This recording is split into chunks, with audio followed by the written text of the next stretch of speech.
Yo soy Antonia Vinay, coordinadora de Alianza y Asuntos Corporativos, y les doy una muy cordial bienvenida a este primer diálogo empresarial del 2024.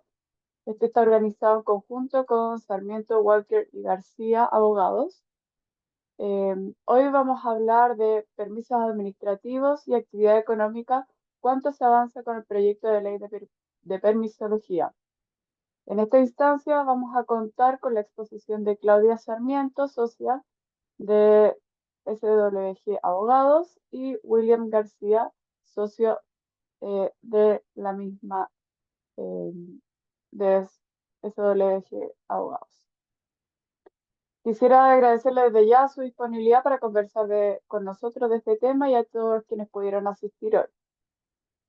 Eh, Les cuento que a todos quienes están escuchándonos que van a poder hacer sus preguntas por medio del chat de Zoom, y estas serán leídas a los expositores al finalizar eh, su exposición. Para partir, les voy a contar un poco sobre Claudia y luego sobre William, y posteriormente daré un breve contexto de lo que será la exposición del día de hoy. Claudia es abogada de la Universidad de Chile, Master of Law en Teoría Legal de New York University, diplomada en Justicia, perdón mi inglés, Justiciability of Economics, Social and Cultural Rights, Theory and Practice, de Abo Academy, Turku, Finlandia, en 2008. Claudia trabajó en el Centro de Derechos Humanos de la Universidad de Chile, donde realizó labores de investigación y editora del Anuario de Derechos Humanos.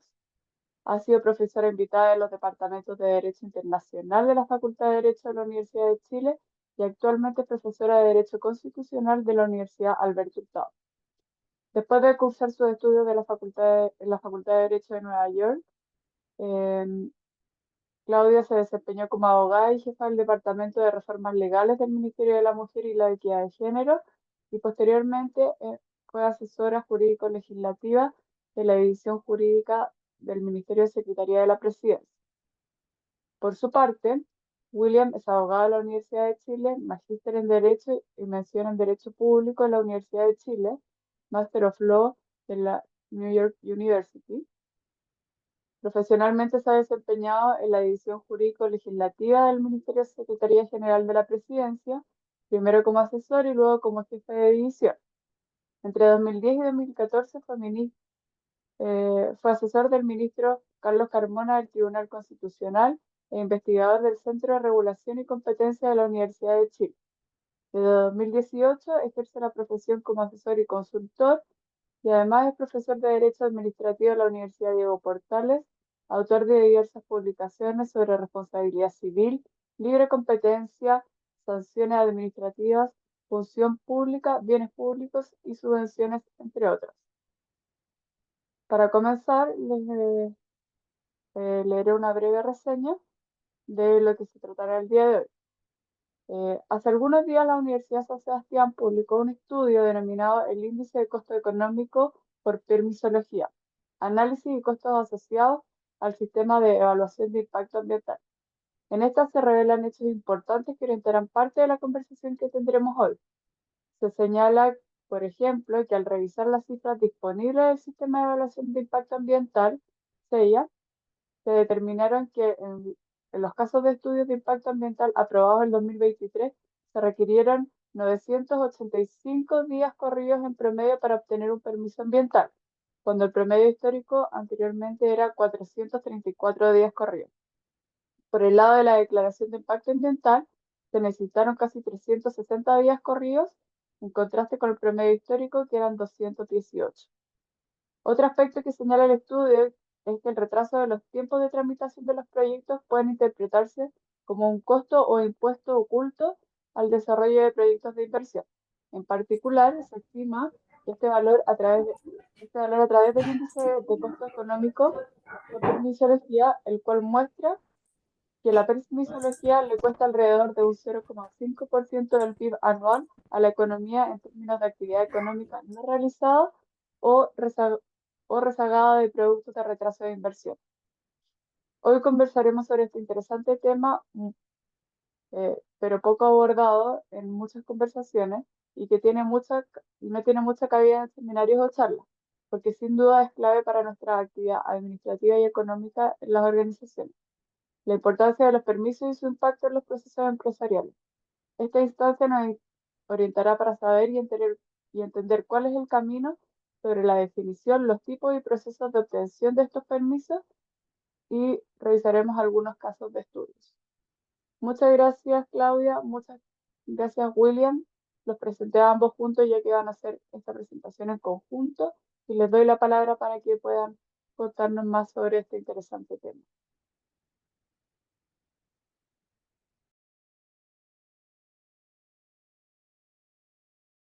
Muchísimas gracias, Antonia, y en tu persona, la Fundación Generación Empresarial, por invitarnos. ¿Se ve bien la presentación? Sí, perfecto. Ya, súper. Entonces, ahí debería estar. Bueno, como bien tú señalabas, en el último tiempo nosotros hemos visto cómo el debate sobre permisos o permisología ha estado en el foco de la discusión legal y económica. Y eso tiene un sentido. Yo me atrevo a decir que no existe actividad económica relevante en este momento en Chile que no tenga algún tipo de regulación específica o que vaya a tenerlo en un futuro cercano. Y eso tiene que ver con la necesidad de que el Estado regule ciertas materias, ya sea para resguardar algunos fines propios, como uno podría pensar que es la recaudación tributaria, o porque existen algunos objetivos de política pública que se han ido complejizando en el último tiempo. Em, Ustedes van a entender claramente el ejemplo que les puedo poner. Las demandas, por ejemplo, de participación ciudadana en los proyectos más grandes donde se intervienen ciertas comunidades y que tienen externalidades, han ido haciendo que ciertas instancias de crecimiento económico tengan esta dimensión. Por ejemplo, ustedes tienen una instancia de participación a propósito de los temas y de la normativa medioambiental, pero también tienen instancias de participación a nivel comunal en los planos de regulación de las edificaciones. Lo mismo puede suceder si uno lo piensa con objetivos de política pública como el cuidado del medio ambiente o en otros sectores que tienen que ver con, en general, el desarrollo de la ciudad, si uno quiere, cómo es la perspectiva de las comunidades y la interacción que se genera así. Otro factor relevante que uno tiene que considerar en esto y por qué se va poniendo un tema cada vez más complejo es porque tenemos la necesidad de que hayan normas, evidentemente, pero el sistema legislativo es un sistema lento. O sea, tenemos un grupo importante de personas que tienen que coordinarse para alcanzar acuerdos sobre ciertos temas y esos acuerdos toman mucho tiempo.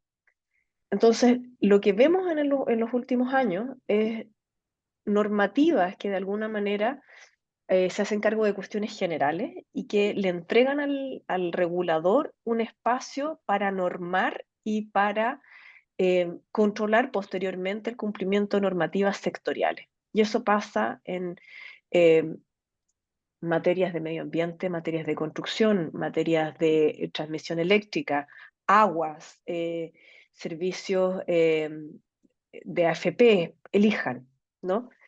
Y eso lo que demanda de alguna manera es una administración pública que tenga la capacidad de conocer los mercados que regula, de forma tal que la intervención que realice sea una intervención que pueda cumplir efectivamente con los objetivos de política pública trazada, pero que también respete la actividad económica que subyace a aquello. Esa tecnificación, contrariamente a lo que podría creerse, es mucho más fácil encontrarla en la administración pública que a nivel del Congreso, ¿no? Entonces tiene mucho sentido que sea la administración del Estado la encargada de llevar a cabo esa tarea. Con esa perspectiva en mente y teniendo presente esta discusión que nos plantea correctamente la Universidad San Sebastián respecto de em, los costos y los beneficios de la intervención del Estado, uno podría pensar, bueno, ¿cómo podemos hacer que esta intervención de la administración que todo indica no va a retroceder, sino que se va a ampliar y que se justifica desde un punto de vista de satisfacción de los intereses del Estado, pero también desde un punto de vista de política pública y de los intereses de la comunidad y de democracias y sociedades cada vez más complejas. ¿Cómo podemos hacer para que esto se haga de forma tal de que se genere una especie de alquimia, ¿no? En la cual la actividad económica pueda avanzar, pueda crecer porque eso es beneficioso para todos y al mismo tiempo podamos hacerlo en un tiempo razonable, en un tiempo correcto. Con esa perspectiva en mente, la importancia de los permisos es superlativa, porque de alguna forma, ¿cómo se traba la relación entre las empresas, entre el Estado y en la regulación y en el diálogo que debe existir? Vamos a encontrar que puede haber un motor o un desincentivo a la economía y que de alguna manera tenemos que avanzar hacia un diálogo que no sea un diálogo de suma cero, sino en la que cada cual pueda ver que su rol es funcional al cumplimiento de objetivos que son determinantes para todos. Y esa es de alguna manera la trascendencia de este debate sobre permisología, que es muy poco sexy cuando uno lo ve y empieza a ver, bueno, que haya coordinación entre el servicio A y el servicio B y la superintendencia alfa, pero tiene un trasfondo que es realmente muy, muy importante. William, te doy el pase. Gracias. Bienvenidos a todos y todas. El objetivo de esta presentación no es presentar o describir el proyecto de ley, sino que tratar de enfrentar de una manera más, y pues, yo creo, sutil, las causas detrás del problema de la permisología y cómo el proyecto de ley lo aborda bien o no, a nuestro juicio. ¿Puedes pasar a la próxima diapositiva? Entonces, eh, una primera cuestión es enfrentar eh, ante qué estamos, de qué hablamos cuando hablamos de la permisología o de los permisos administrativos. Lo primero es que existen diferentes fórmulas a través de las cuales el Estado interviene o el Estado condiciona las actividades económicas privadas que llamamos genéricamente permisos. Por eso que el proyecto de ley adopta una definición especial, una definición solo para este caso de autorización, pero que busca abarcar un conjunto heterogéneo de fenómenos. Entonces se define autorización como todo acto administrativo que se exija con carácter previo para el desarrollo de una actividad o realización de un proyecto que se otorga la verificación de del cumplimiento de los requisitos establecidos por la normativa. En pocas palabras, una autorización es un acto de la administración, es una decisión pública que verifica que una actividad privada cumple con los requisitos establecidos en la norma. Pero es trascendental que la autorización supone que la actividad que se realiza es una actividad privada, es una actividad que no viene planificada desde el Estado, es una actividad de libre iniciativa privada. El proyecto de ley en ese sentido no es muy claro. ¿Por qué, por qué son necesarias las autorizaciones? ¿Qué función cumplen? La necesidad de las autorizaciones tiene que ver con los riesgos, la coordinación de los diferentes riesgos que generan las actividades económicas que se desarrollan en la sociedad. Cada vez que el legislador ha detectado que una cierta actividad puede generar un riesgo para intereses públicos o para otros intereses privados, es que ha establecido una autorización. La autorización es esta técnica predilecta, donde le dice al privado, pausa, usted no puede hacer esto hasta que yo no le diga que puede porque los riesgos que usted va a generar son riesgos tolerables. Esos riesgos pueden tener relación con el orden público, con la salubridad pública, con la coordinación entre derechos de propiedad de una persona con el derecho de propiedad ajeno, etcétera. Adelante, Claudio.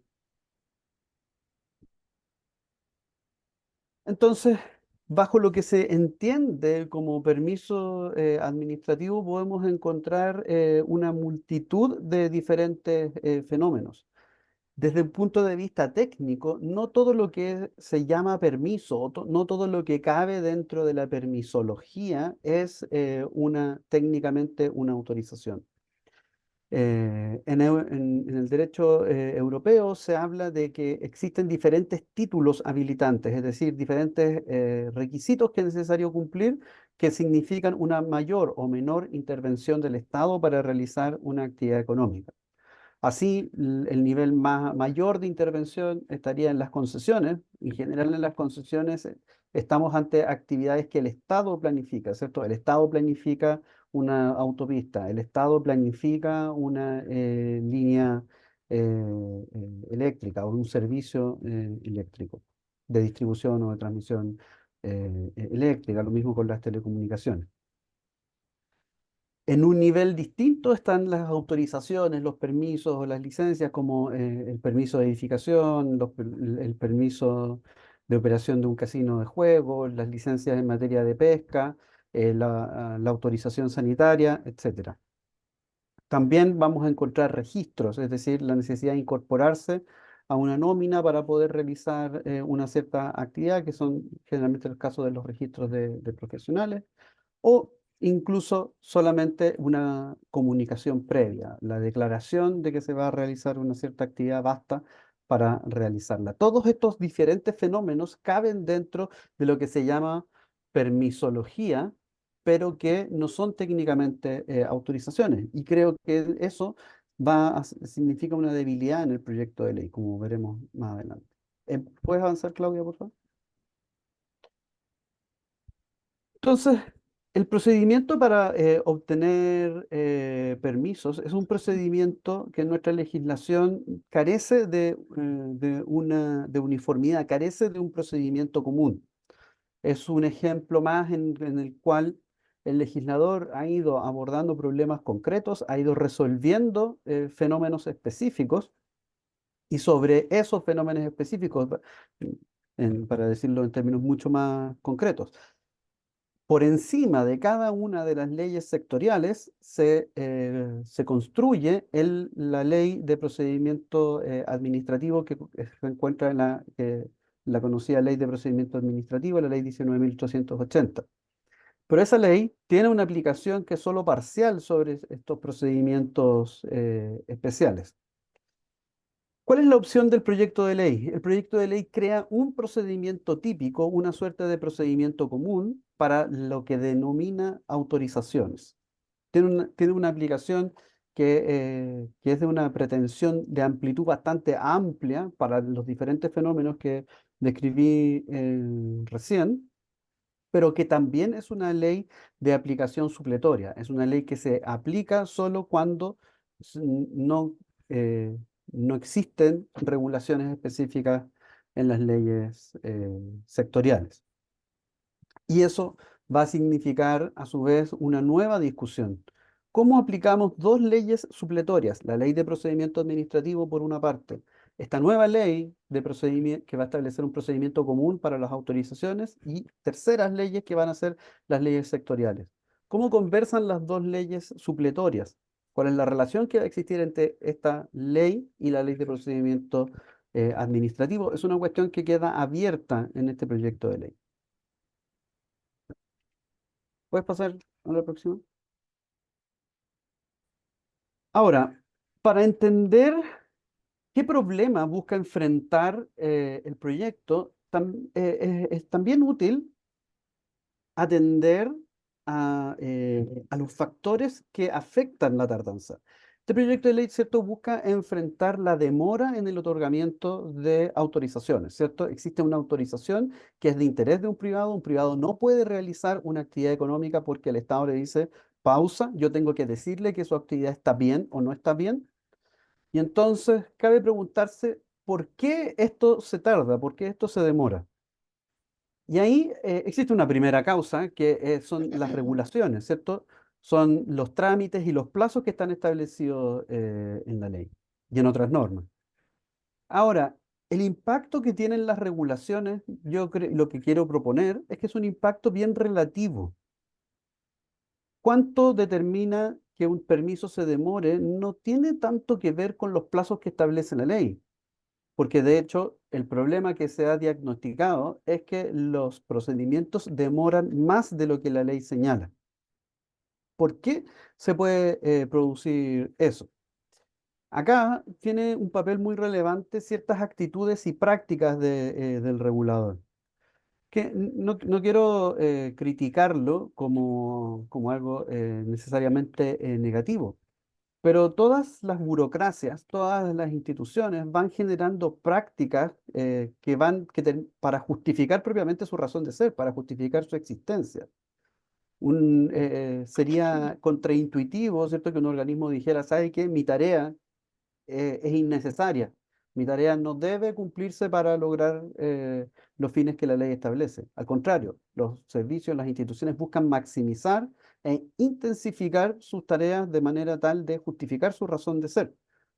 Esto no es una anomalía, sino que tiene que ver con que la ley les encomienda una tarea, los funcionarios buscan cumplir con esa tarea y esa tarea se va complejizando y se va retroalimentando de sus propias, de su propio, podríamos decir, cumplimiento de sus fines. Eh, Entonces, eso es un elemento importante. Cuando el regulado dice, me están pidiendo requisitos que no son los que están en la ley, eso proviene de ciertas actitudes y prácticas del regulador. Enseguida, la presentación de documentación incompleta o incorrecta. Esta es una crítica que he encontrado de parte de los reguladores.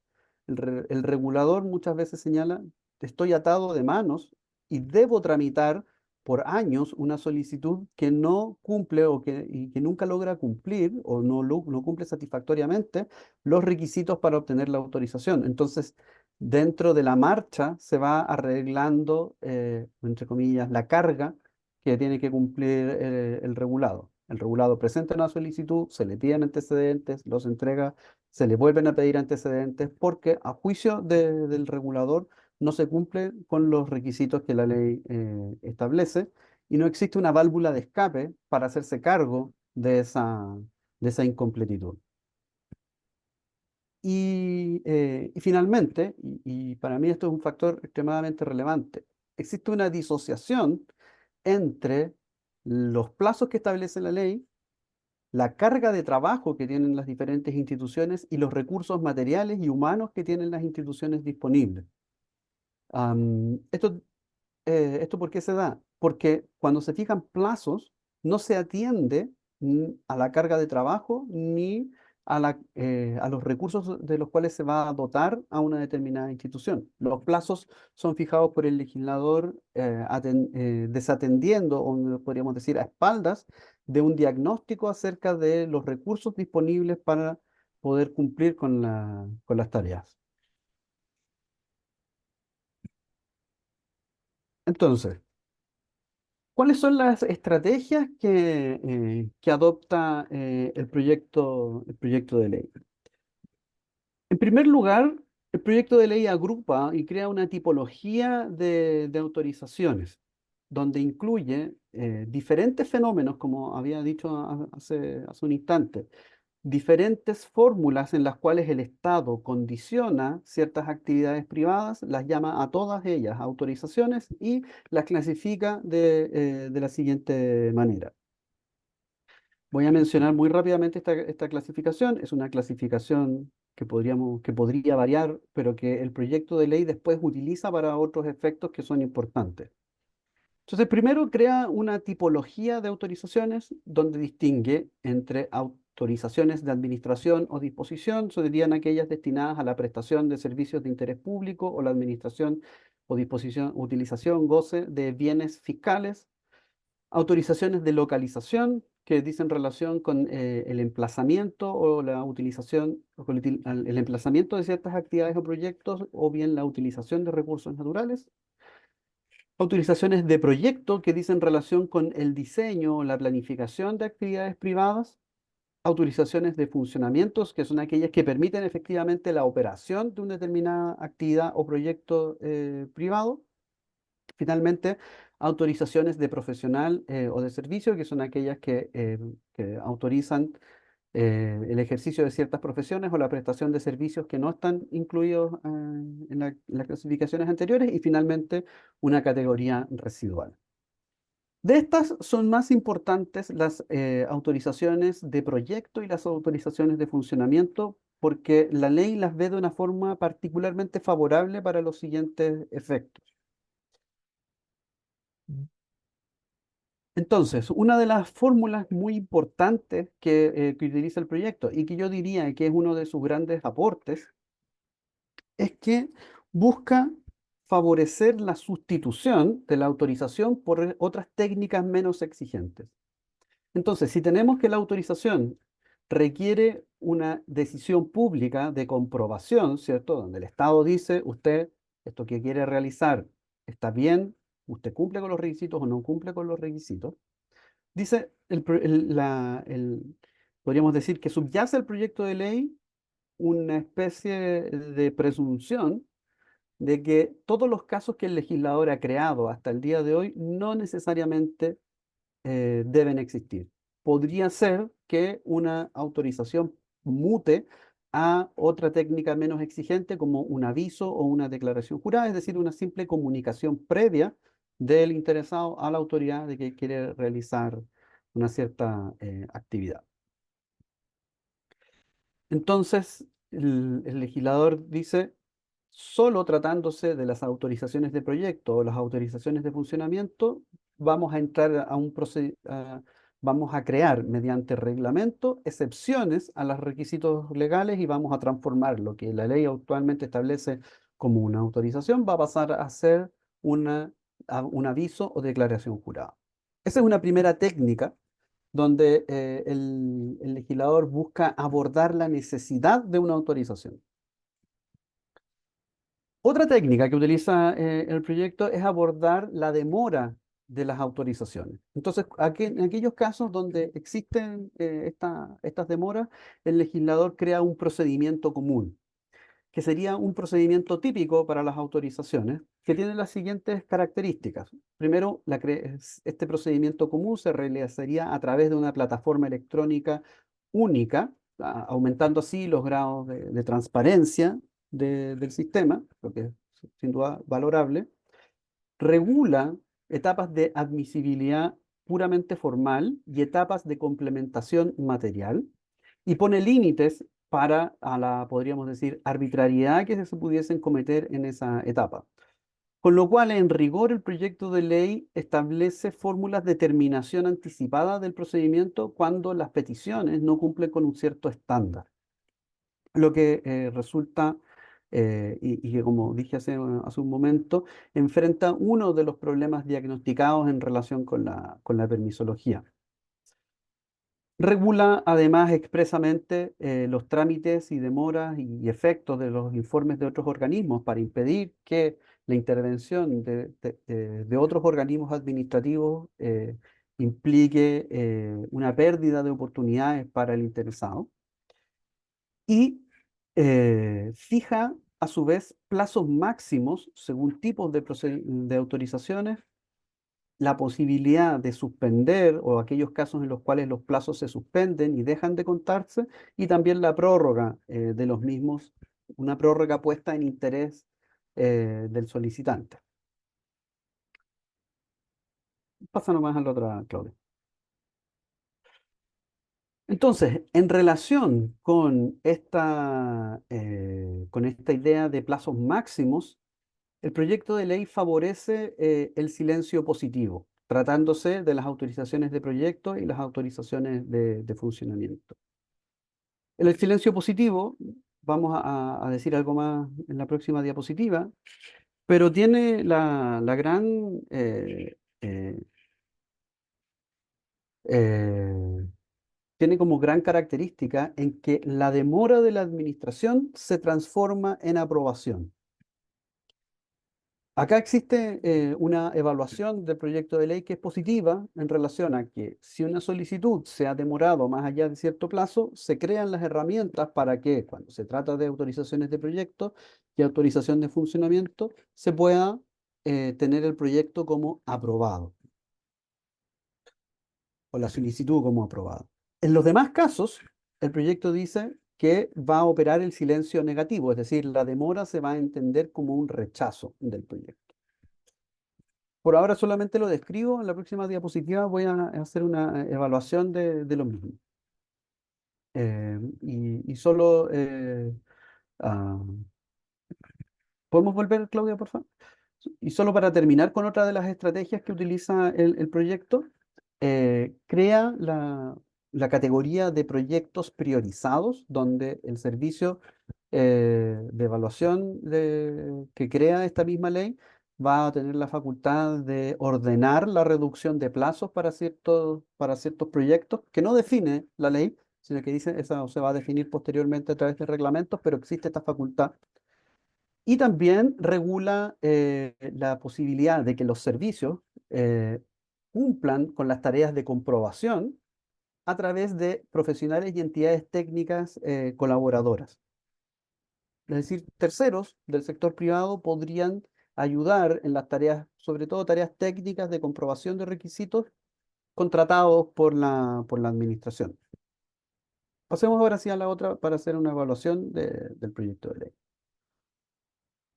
Entonces, podríamos decir que el proyecto de ley, más allá de de las diferentes técnicas que hemos dicho recién, lo podemos resumir en dos cosas o en dos pilares que tiene el proyecto de ley. Por uno, busca abordar la necesidad de una autorización, es decir, ¿es necesario que la administración compruebe que usted cumple con los requisitos o podemos confiar en que usted cumple con los requisitos? Ese sería como uno de los pilares. Y en segundo lugar, el proyecto busca enfrentar la demora, es decir, supongamos en aquellos casos en que sí es necesaria una comprobación, una autorización de la administración, ¿cuánto nos estamos demorando y cómo podemos hacer que estos plazos sean más breves? Y entonces, de hecho, gran parte del articulado del proyecto de ley, es decir, gran parte de las tareas que cumple el servicio que crea el servicio de evaluación, creo que es su nombre, y gran parte de los artículos, podríamos decir, finales de la ley, que son muchos, están destinados a mm, permitir y hacer esta modificación. En aquellos casos que la ley exija una autorización, vamos a poder exceptuarlo por decreto, vamos a poder exceptuar la autorización a través de un reglamento para así ayudar a que los proyectos se puedan realizar antes. Y este es un gran instrumento y es una gran decisión que toma el proyecto. A mí me parece que como estrategia, esta es la más valorable del proyecto de ley porque detrás de este diagnóstico existe una evaluación concienzuda y además la decisión de poder eximir o no de la autorización, o más bien de pasar de la autorización a una simple comunicación previa, descansa en el juicio de los organismos técnicos. Y por lo tanto, creo que es una de las partes más interesantes del proyecto de ley. Ahora, existen otros elementos que no son tan positivos o que merecen un comentario crítico. No me voy a centrar en ciertas cuestiones que son más técnicas, propias de la doctrina, digamos, de derecho público, sino que en cosas más prácticas. Una primera que es que salta a la vista es que el proyecto de ley no regula por sí mismo, sino que entrega a un reglamento el abordaje de los conflictos de intereses que pueden existir entre con estas entidades colaboradoras que van a poder, de hecho, cumplir con esta tarea de comprobación y en algunos casos eximir y alivianar completamente la tarea de comprobación pública de los requisitos. No, la, l- creo que falta ahí un juicio acerca de cuánto existe de relaciones entre las entidades certificadoras y lo que puede haber entre la actividad de consultoría. Creo que lo que ha ocurrido en materia de construcciones con los revisores independientes, donde un mismo revisor es en el mismo, y en el mismo mercado, un arquitecto líder de un proyecto inmobiliario, es en otros proyectos revisor independiente y pueden existir conflictos de intereses. Que para un mismo grupo empresarial cumpla indistintamente las dos tareas en diferentes proyectos. Si eso lo extrapolamos a todos los mercados, ese es un problema que el proyecto de ley no aborda todavía de manera satisfactoria. Luego, otro comentario crítico que me merece el proyecto de ley es que el procedimiento común que crea también fija mucho de su atención en establecer nuevos plazos máximos. Pero esos nuevos plazos máximos no son el resultado de un diagnóstico de cuánto demoran efectivamente los organismos de la administración en dar sus autorizaciones o por qué se demoran lo que se demoran. Entonces, si el proyecto de ley busca remediar el problema que plantean plazos arbitrarios, ciertos plazos fijados por el legislador, sin atención a los recursos disponibles para cumplir con esos plazos o las razones detrás de la demora, en realidad pareciera que insiste en fijar nuevos plazos, también arbitrarios, plazos de 120, 90, 60, 30 días, sin atender a qué razones pueden haber detrás de las demoras actuales en la tramitación. Entonces, por eso cabe preguntarse si es realmente un problema de la regulación de los plazos, aquello que significa las demoras, o más bien estaríamos ante una situación de pluricausal, donde diferentes factores son los que contribuyen a las demoras, y este proyecto de ley habría que reconocer que aborda una parte de ellos y los aborda, digamos, de una manera que es merecedora de críticas. Em, Enseguida, me quiero referir al problema del silencio positivo. El, como sabemos, el silencio puede operar de dos maneras. Es decir, ¿qué ocurre frente a la demora en la administración frente a una petición privada? El silencio positivo nos dice, bueno, entonces frente a la demora se va a entender que se aprueba. Es decir, eh, la, cómo abordar la demora de la administración en tramitar una solicitud. ¿Es una solución realmente que la petición se entienda aprobada? Supongamos, por ejemplo,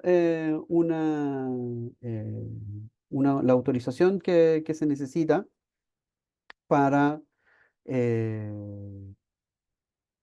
por ejemplo,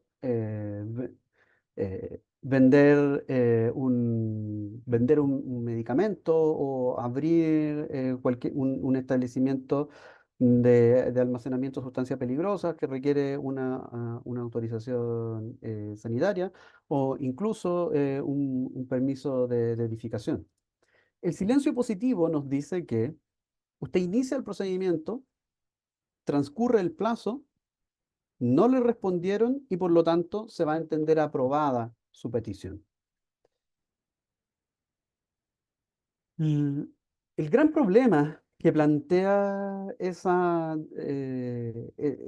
fenómeno del silencio positivo desde el punto de vista del interés privado, es decir, del interés de quien inicia el procedimiento, es que no otorga ninguna certeza jurídica acerca de cuál es el contenido de su permiso.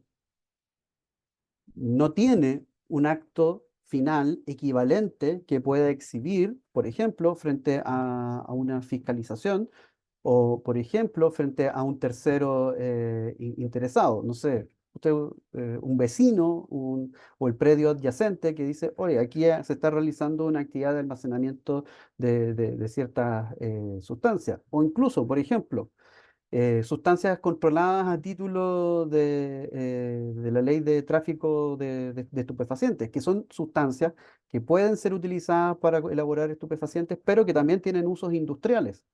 ¿Cómo va a poder el fiscalizador, que puede ser un carabinero, o qué valor va a tener en un juicio criminal el hecho de que la administración precisamente no emitió ninguna autorización, sino que existe solamente una ficción?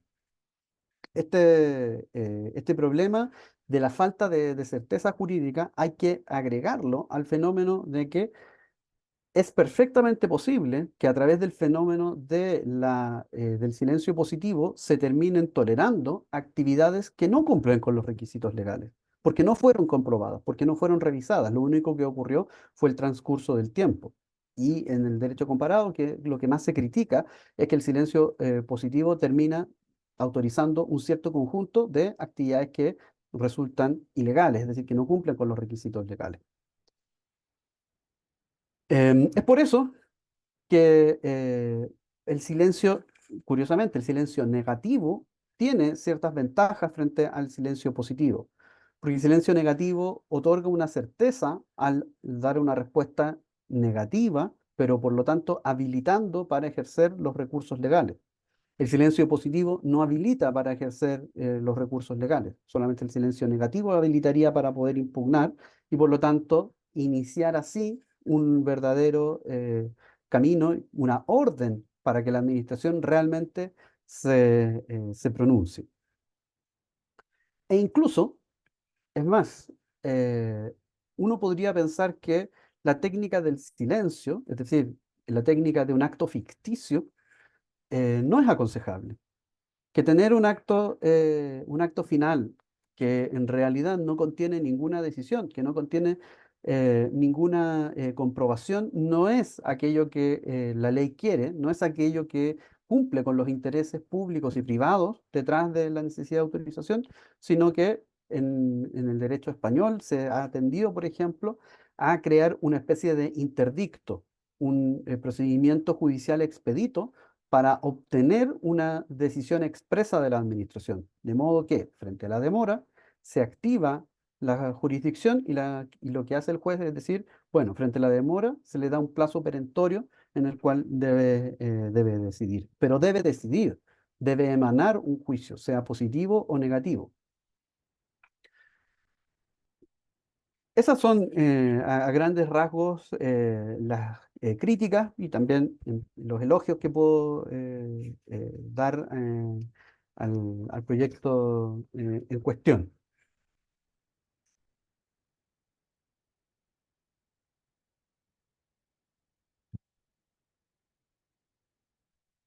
Claudia. Estaba buscando que apareciera el botón para silenciarme. Am, Como ustedes pueden ver, este es un tema que de alguna manera es bastante transversal, porque me imagino que en este foro hay personas que provienen de diferentes industrias y en cada una de las industrias en las que ustedes se encuentran han tenido que tener interacción para efectos de obtener distintos grados de, valga, tomemos el paraguas compartido de permisos para iniciar proyectos, ampliar proyectos, etcétera, etcétera, etcétera. Y esos tiempos son vitales porque en general las industrias lo que tienen presente son tiempos comerciales.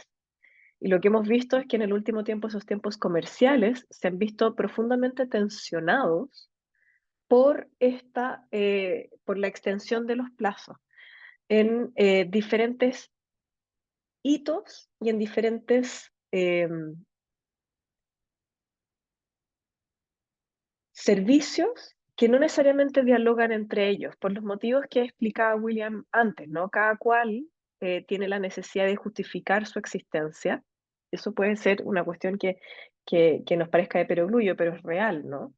y va generándose una dinámica interna en cada servicio donde va distinguiendo cómo es su propia importancia y cómo su propia importancia tiene que convivir con la propia importancia del servicio al lado y así.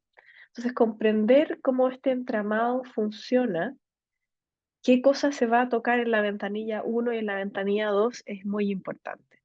Y en términos de qué es lo que establece el proyecto de ley,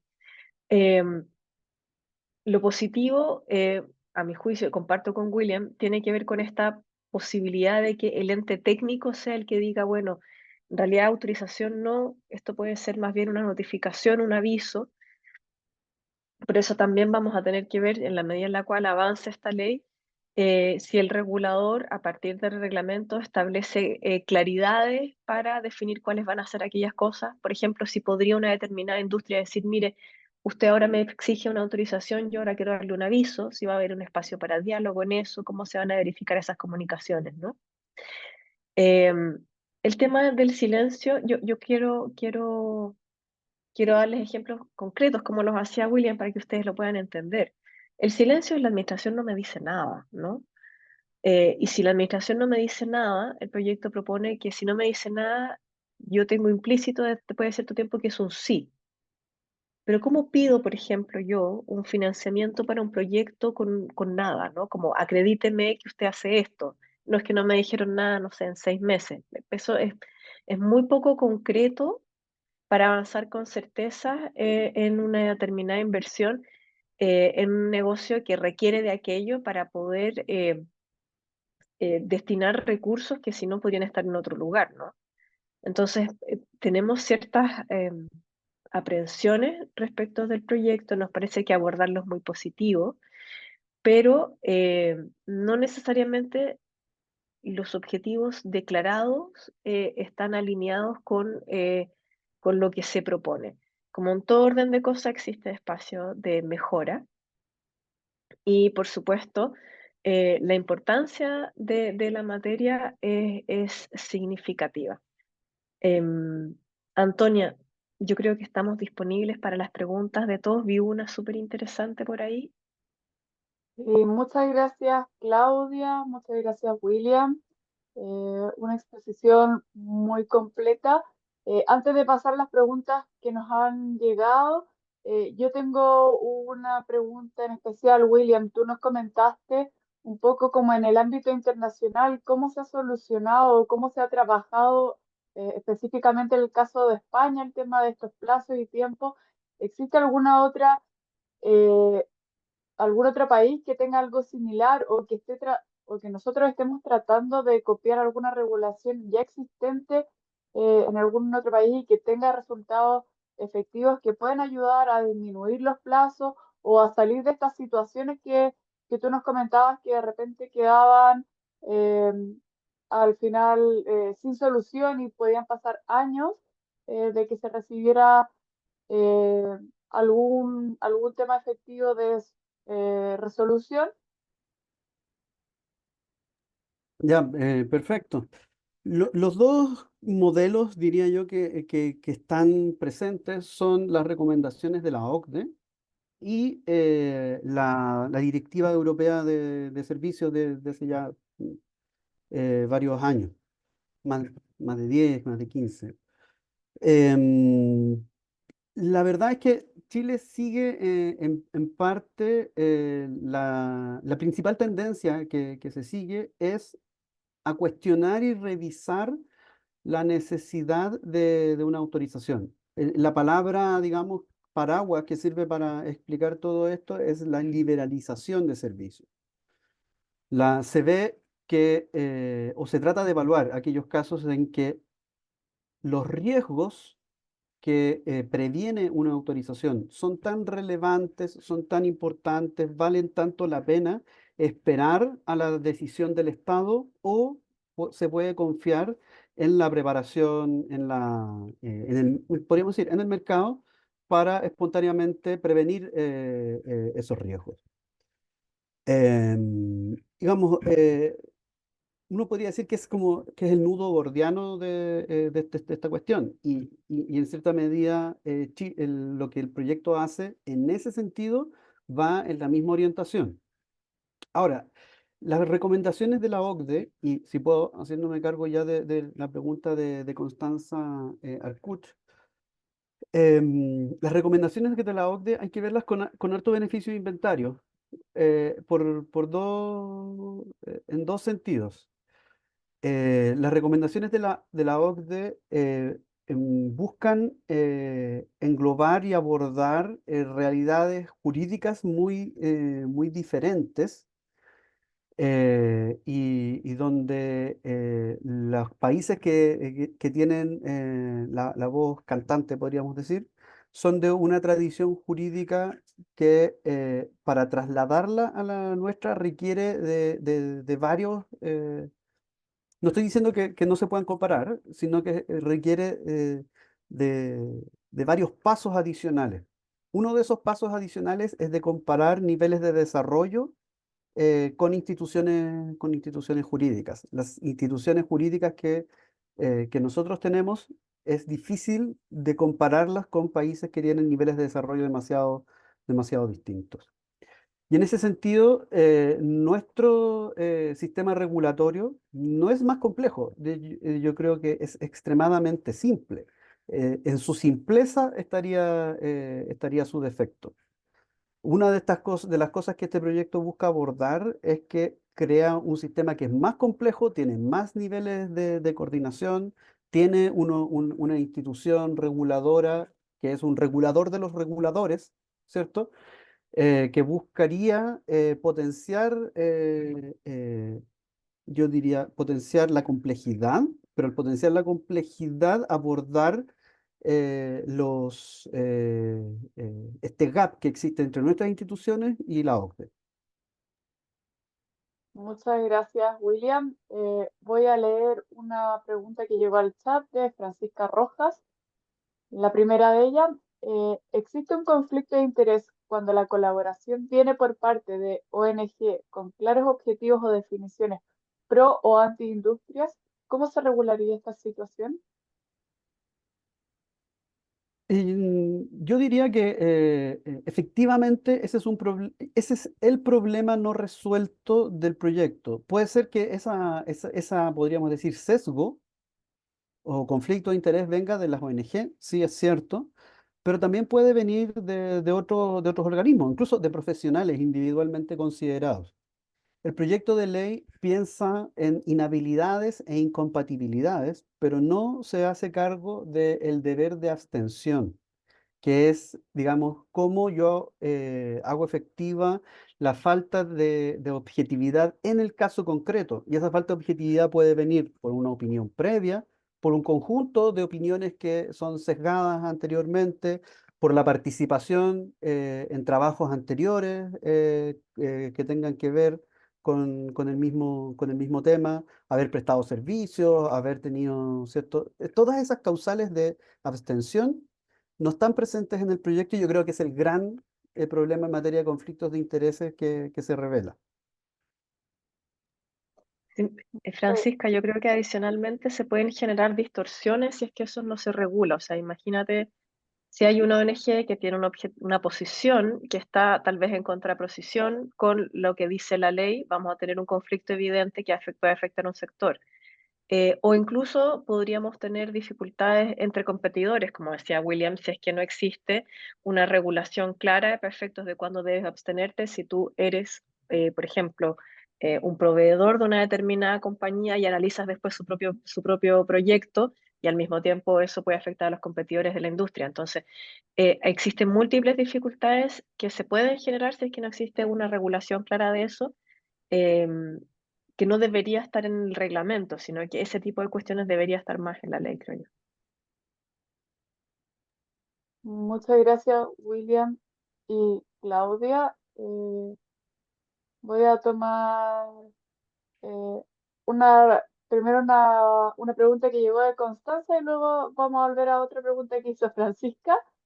La ley aborda respecto a instancias de coordinación o trabajo conjunto entre los órganos estatales que participan del proceso de autorizaciones.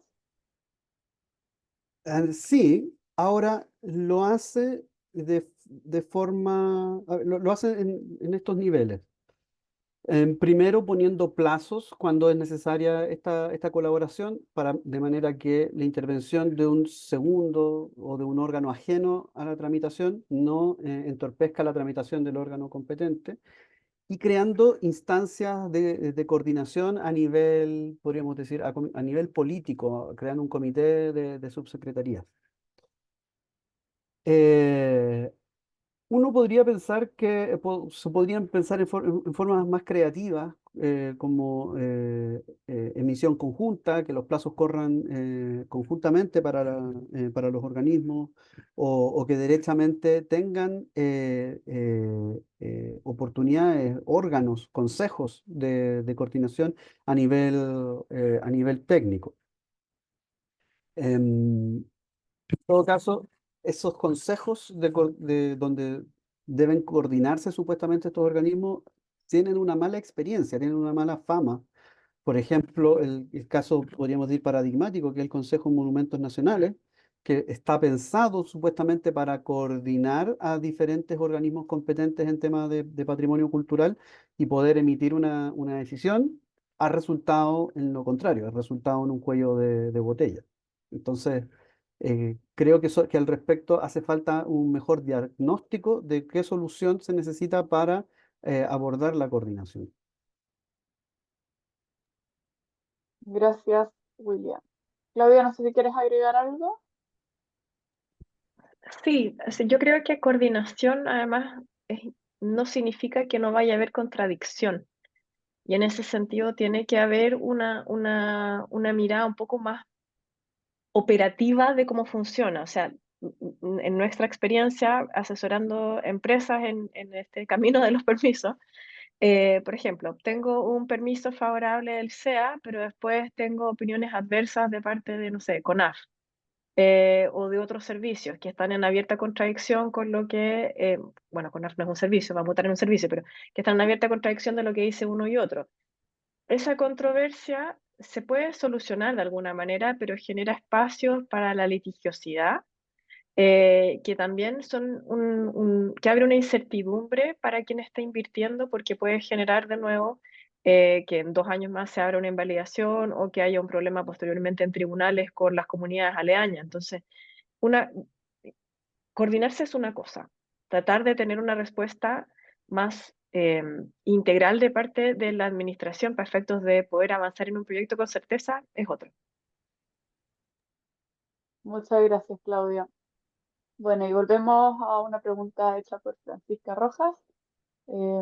Quisiera saber cómo conversa este proyecto de ley con las demoras de los permisos medioambientales. La reforma al SEA y al SMA, ¿se relaciona de alguna manera con los criterios de esta reforma también? Sí, se relaciona en el sentido de que el proyecto que reforma el sistema de evaluación de impacto ambiental, al menos ese, eh, es un proyecto que tiene preferencia, es decir, la autorización ambiental se construye por sobre estos otros sistemas de autorizaciones.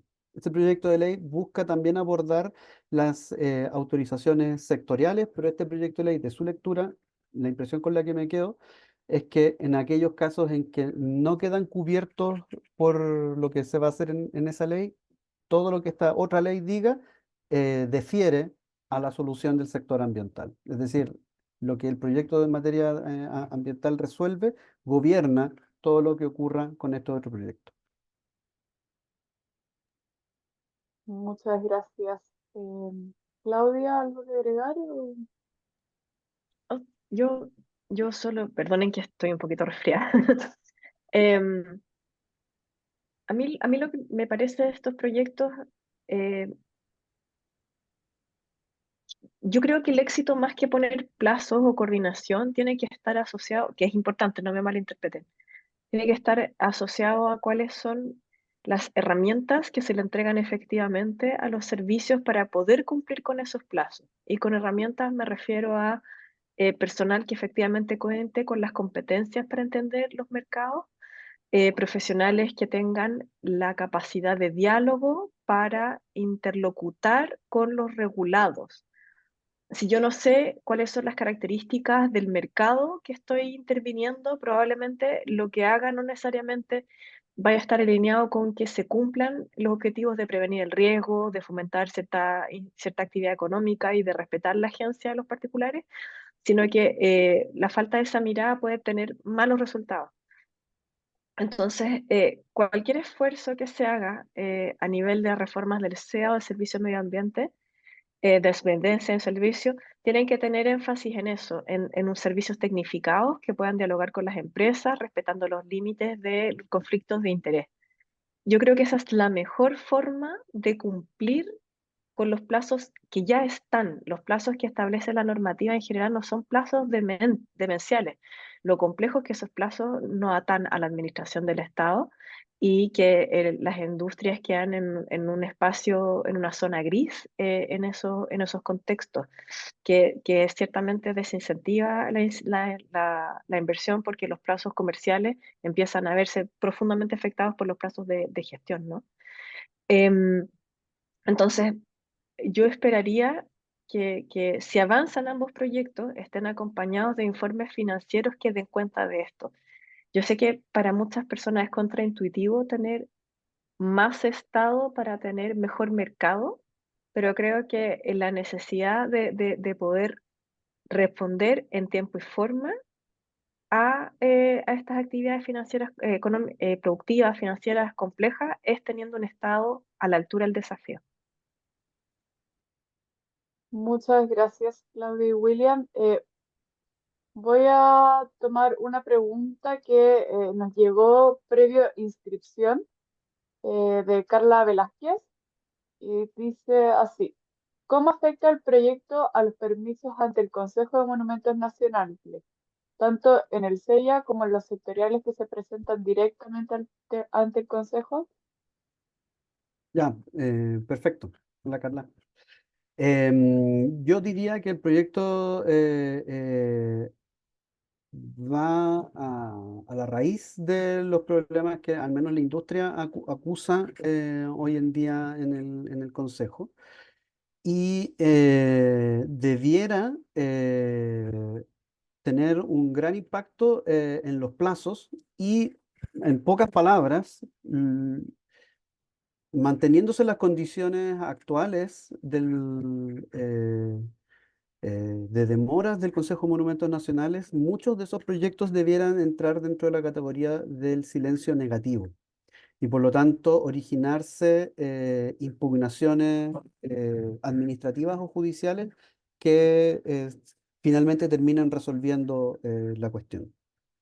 Porque van a entrar dentro de la categoría de lo que llamamos autorizaciones de localización y por lo tanto se va a tramitar de esa manera, como dado el plazo, silencio negativo. Muchas gracias, William. Bueno, dado el tiempo que, que nos apremia, ya estamos llegando al final. Agradecerles, Claudia, William, por esta interesante exposición. Efectivamente es un tema que da para conversar para largo. em, pero cualquiera de ustedes que haya estado en esta conversación, que necesite la presentación o quiera comunicarse con William o Claudia, le pueden mandar un correo a Magdalena Sorrell. Su contacto lo va a dejar ahí escrito en el chat. Así que nada, agradecerles por el tiempo, esta exposición y esperamos vernos en una nueva oportunidad. Muchas gracias. Muchas gracias por el Muchísimas Buen día. gracias. Gracias, William. Gracias, Claudia.